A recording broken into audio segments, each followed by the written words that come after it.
사상을 가진 사람의 특징이 오온 중에 색수상 행식이 나고 내 것이다 라고 자기에 대한 자아상을 가진 사람이 이게 아상을 가진 사람이고, 내가 현재 이렇게 살아있지 않느냐, 내 몸뚱이를 가지고, 그게 중생상이고, 이게 내가 죽어도 다시 태어난다라고 윤회를 생각하고 있으면 그게 뿌드갈라상을 가지고 있는 거예요. 내가 태어나서 죽을 때까지 일정한 목숨을 내가 타고났어라고 일정한 수명이 있다라고 생각하면 수자상을 가지고 있는 거예요. 여러분은 네 가지 상 중에 어떤 상을 가지고 있어요?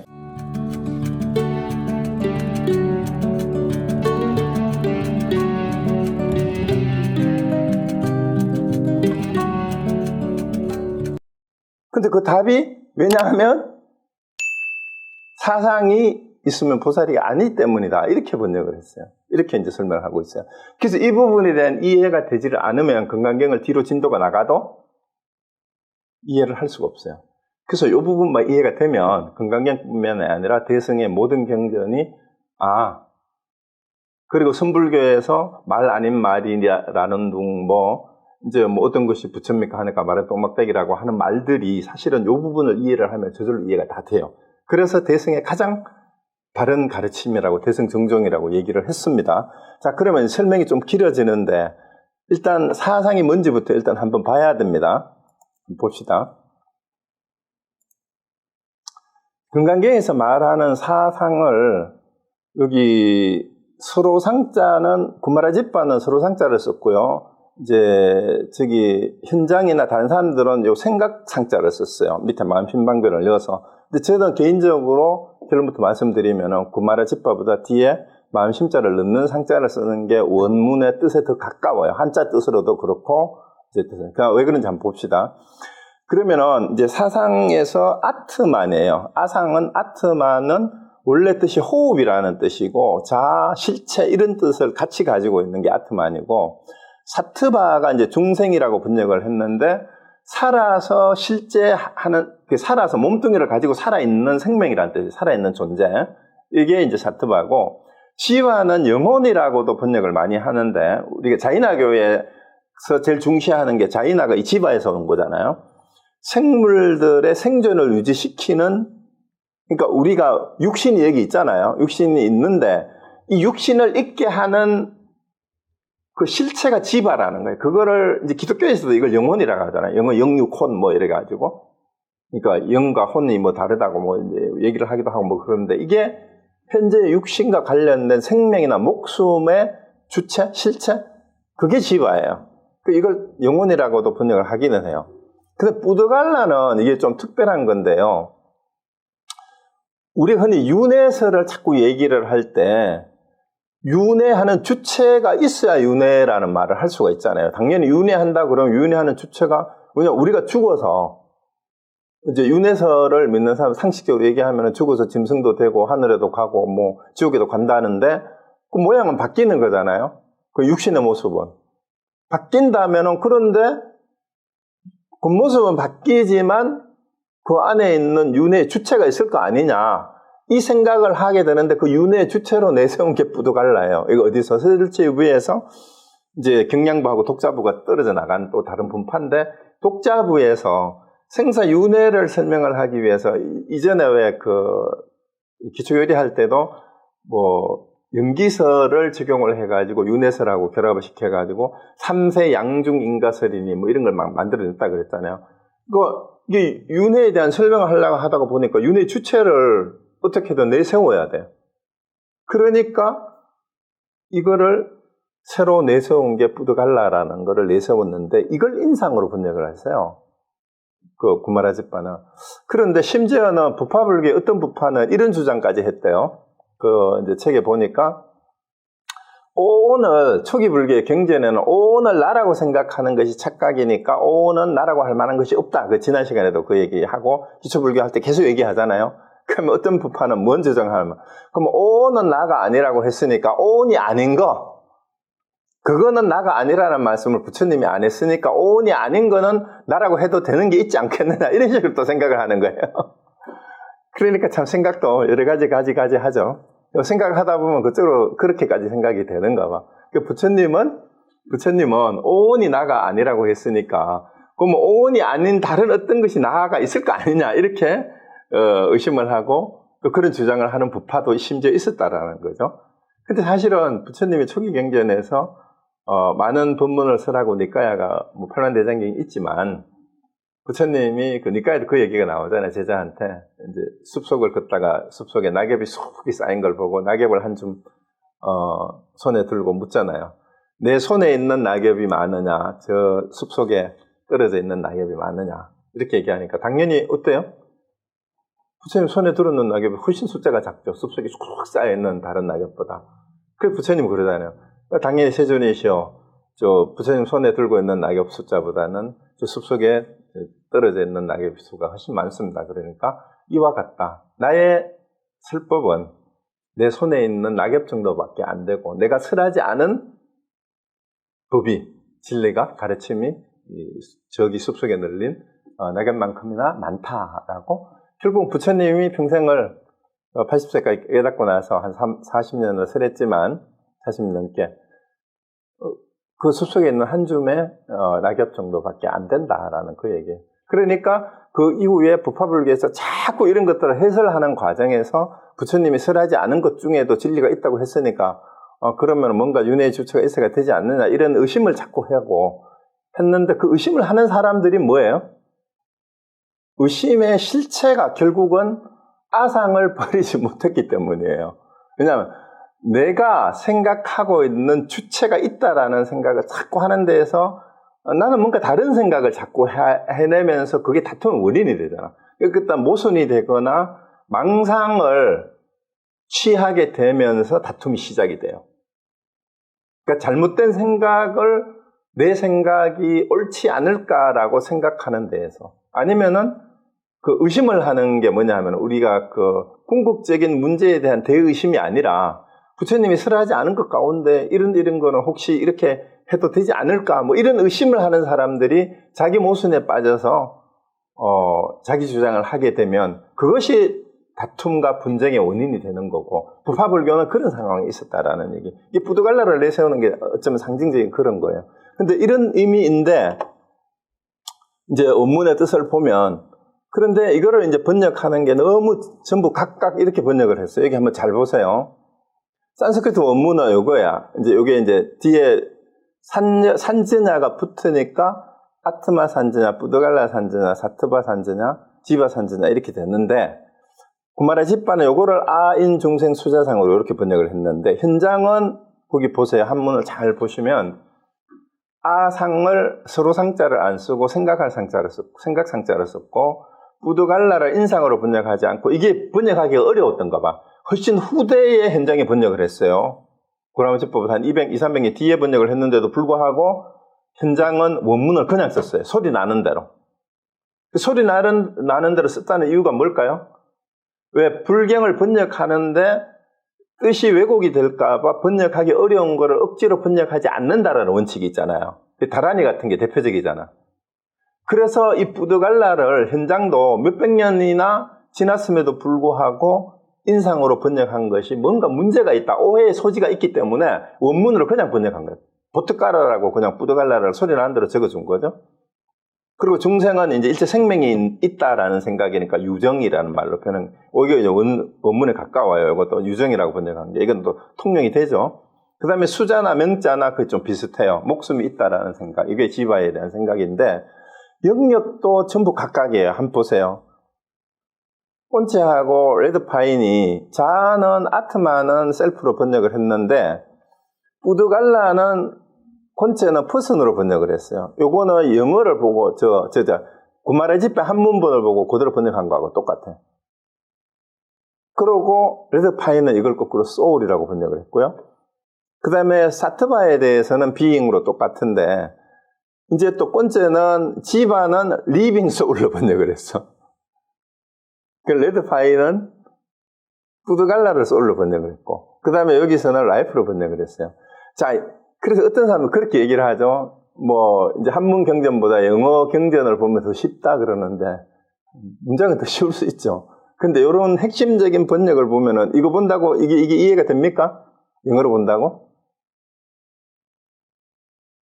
두 사람이 영어로 똑같이 번역했는데, 인상하고, 지바하고 뿌드갈라하고 도대체 어떻게 구분을 해요, 이걸? 구분이 안 되잖아요. 이게 소울이라고, 라이프하고, 비잉은 또 뭐고, 비잉이나 라이프나 그게 그거고, 존재라는 뜻이니까. 그래서, 이제, 이런 영어 번역을 보더라도, 사상에 대한 정확한 이해가 원문에 따라서, 그리고 당시 부파불교의 상에서 사용하고 있던 이 불교 산스크리트 원문에 또 혹은 빨리어의 원문에서 표기하고 있는 사상에 대한 개념을 정확하게 이해를 해야 이게 뭔 뜻인지 알게 되는데, 이제 한국이나 중국이나 한국에서 나온 금강경 해설서들은 아예 원문을 대조를 안 하고 구마라집바의 사상을 기준으로 내가 있다는 생각, 사람이 있다는 생각, 혹은 남이, 인자를 남으로 해석해 남이 있다는 생각, 뭐 중생이 있다는 생각, 생명이 있다는 생각, 이런 식으로 해설을 했는데, 그러면 사상의 근본 뜻의 취지가 뭔지를 이제 잘못 이해할 수도 있어요. 그래서 이 부분을 정확하게 이해를 하려면, 조계종에서도 이렇게 번역했는데, 이걸 봐도 조계종 표준본이라고 금강경이 나와 있는데, 이것도 뿌드갈라를 게아로 번역을 했어요. 수자는 영혼이라고 했는데, 그런데 재밌는 게, 레드 파인이 이걸 해설하는 과정에서 그 영어 다이몬드 그 수트라에서 사상을 시공간의 내체원하고 연결시켜서 이해하려고 이렇게 했는데, 이게 상당히 그 설득력이 있어요. 이게 뭔 말이냐면, 아트만을 여기 셀프, 비잉, 그 다음에 지바를 라이프로 번역을 하고 뿌드갈라를 소울로 번역을 했는데, 그 뒷부분에 뭐뭐하고 관련, 이너 리얼리티가 내적인 어떤 존재하고 관계가 되는 거고, 사트바는 겉으로 아우터 리얼리티예요. 그러니까 내 안에 있는 어떤 실체로서의 자아를 아트만이라고 봤고, 사트바는 이게 중생상이라고 번역한 거예요. 이로 외부로 드러난 어떤 외형적인 어떤 모습의 어떤 실체, 생명의 실체, 요거를 중생이라고 하고, 지와는 또 뭐예요? 현재의 실제하고 관계가 있다. 요게 수명이잖아. 그러니까 숫자하고 명자로 번역했는 게 이게 맞아요. 수자나 명자.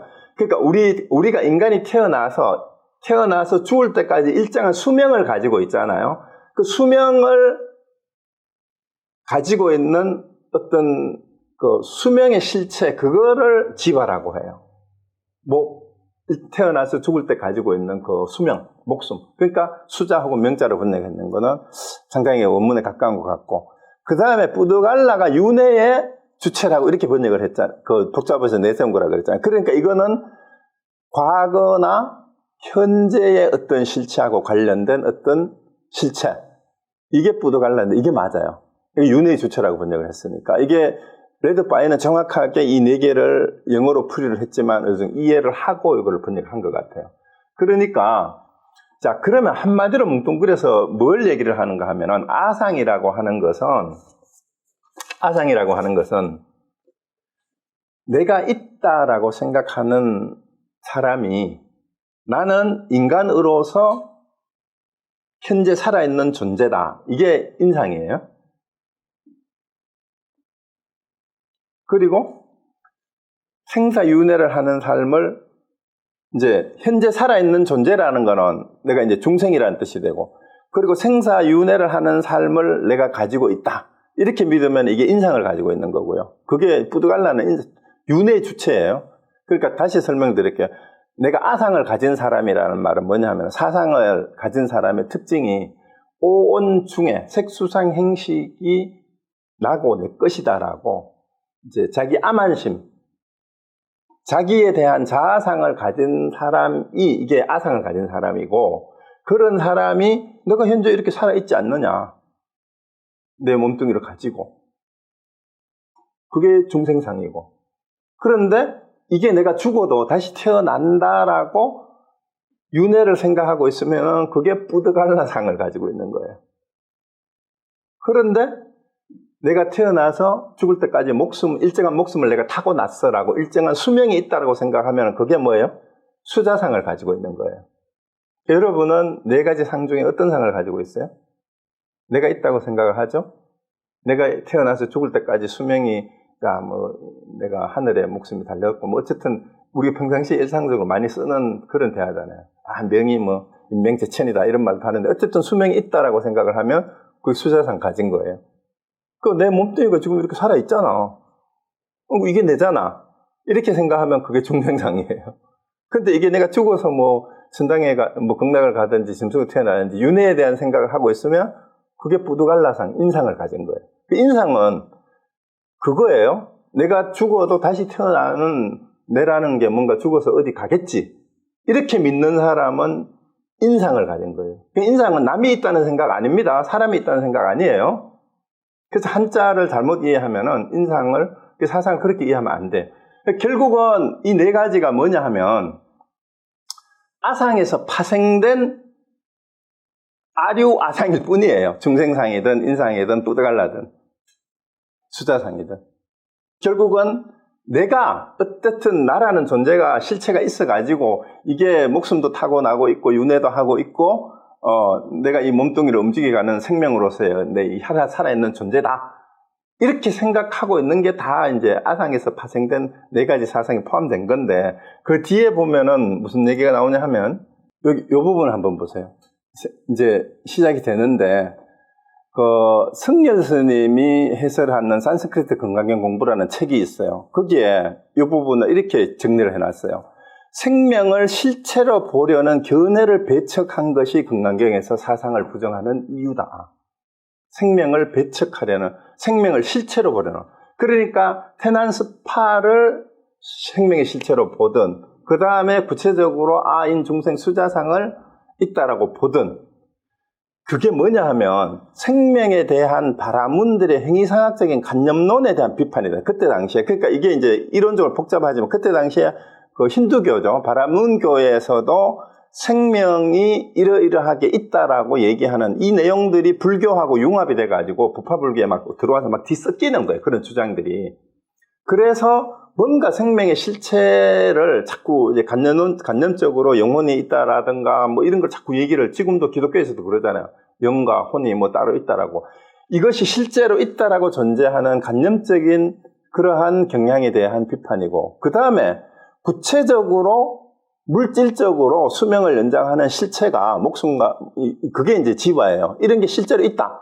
이걸 실체시하는 것도 이제 유물론자에 대한 비판이 되고 그 다음에 세 번째가 부파불교에서 윤회를 설명하기 위해 이게 이제 독자부 얘기했죠. 새로운 개념을 도입하고 있던 사이비적 불교관을 비판하려는 목적이 바로 건강경에서 사상을 부정하는 거다. 그래서 이 부분이 이제 이승열 스님도 이런 주장을 하게 되는 이유가 산스크리트 원문을 보면서 산스크리트 원문으로 기록될 당시에 부파불교의 상황하고 부파불교의 논쟁에 대한 여러 이제 역사적인 상황을 이해를 했기 때문에 이런 얘기를 하는 거예요. 그거 없이 한 문만 보면 이런 말을 할 수가 없어요. 그러고 이제 용수보살의 대지도론을 인용하면서 대지도론에 이런 구절이 있어요. 깨달음을 얻지 못한 자가 오온에서 억지로 주제자를 세워서 아와 아소, 나와 나의 것인 거죠. 아와 아소인 것처럼 잘못 생각하고 있는 유형이 무려 16가지가 있다. 이렇게 얘기를 했어요. 이 사상인만 있는 게 아니라. 그리고 실제로 현장의 번역도 보면은 어떻게 되어 있냐 하면은 이 산스크리트는 요 4가지밖에 없는데 현장은 8가지를 뚝 나열을 하고 있어요. 유정상뿐만이 아니라 명자상, 사부상, 보트가라상, 의생상, 또 뭐예요? 마나파라상, 그 다음에 작자상, 수자상. 그 주고받는 사람이 있다라는. 작자는 없다 이런 말 들어봤죠? 뒷부분이 작자상, 수자상에 여기에서 수명 숫자가 아니라 어떤 행위를 하는 업을 짓는 자와 그 행위를 받는 자가 있다라는 상. 이런 8가지가 있으면은 보살이 아니다 이 말이죠. 그리고 이제 다른 곳에서는 현장은 이제 이걸 8가지로 옮겼는데 다른 곳에서는 4가지를 이제 아상, 유정상, 명자상, 보트가라상 이렇게 옮기고 있어요. 결국은 제가 말씀드리려고 하는 요지가 뭐냐 하면 이 승열 스님이나 이제 이 번역에 의해서 봤을 때 이 뭐예요? 아트만을 잘못 이해하고 있는 유형이 뭐예요? 아트만이나 아소를, 그러니까 아와 아소를 잘못 생각하고 있는 유형을 16가지가 있는데 이보다 더 많을 수도 있어요. 그러니까 어쨌든 아상을 가지면서 거기에서 파생된 잘못된 일체의 어떤 현상에 대한 자기와 관련된 것을 실체시하려는 모든 경향이에요. 이런 유형들은 전부 다 잘못된 아상에서 파생된 내용일 뿐이에요. 사상이 따로 있는 게 아니라. 그러니까 결국은 사상은 아상의 학대판이 학대된 다른 유형들일 뿐이다. 그러니까 결국은 건강에서 부정하는 거는 아상이 있으면 안 된다라는 그 얘기예요. 아상이 있으면 안 된다. 그래서 아까 말씀드린 것처럼 내가 있고 내가 현재 살아있는 몸뚱이로 내가 여기 살아있는 존재이지 않느냐. 그리고 내가 죽으면은, 몸뚱이가 죽으면은, 언제 다시 어디 가서 새로 태어날 거다. 그리고 내 목숨이 정해진 게 타고난 수명이 있지 않느냐. 이런 식으로 생각하는 우리의 일반적인 모든 생각이 전부 다 아상의 변형일 뿐이고, 여러분 중에도 상식적으로 그렇게 생각 많이 하잖아요. 내가 태어났으니까 수명이 있을 거고, 내가 지금 살아서 몸뚱이가 여기 지금 보고 듣고 뭐 내 매일 생활 삶을 하고 영위하는 게 이게 내가 아니면 누구야? 이런 주장을 당당히 하면 그건 중생상에 있는 거고, 이게 내가 죽어서 그래 내가 어디 좋은 데 가겠지 뭐. 내가 죽어서 좋은 데 못 갈 거야. 우리 상식적으로 얘기하는 그 언어 속에 벌써 그런 사람 뭐가 있는 거예요? 그게 인상이 있는 거예요. 뿌드갈라상이 있는 거예요. 죽어서 어디 가든 안 가든. 내 죽어서 좋은 데 가겠나? 이 사람은 벌써 그런 사람은 윤회 주체가 있다는 걸 자기도 모르게 상정하고 있는 거니까 이런 사람은 아상이 있는 거예요. 그러니까 그렇게 말하는 사람들은 어디 가도 전부 다 자기 잘났다고 다 다투잖아. 다투는 이유가 뭐라 그랬어요? 나라는 생각이 있기 때문에 내 생각은 맞고 네 생각은 틀렸어. 그게 지난 시간에 예시 아문을 해석하는 대지도론에서 이와 같다고 믿는 사람은 내가 맞고 남이 틀렸다라고 남들을 하고 다투지 않는다. 이렇게 나왔잖아요. 대지도론에도 그거 기억나요? 그러니까 다툼의 근본 원인도 결국 아상에서 나왔다. 이걸 초유불로 되돌아가면은 재범무아라는 내용을, 무아사상을, 또 연기사상을 제대로 이해하지 못했기 때문에 그렇다. 그래서 여기까지 이해를 해야 이 부분 이해가 돼요.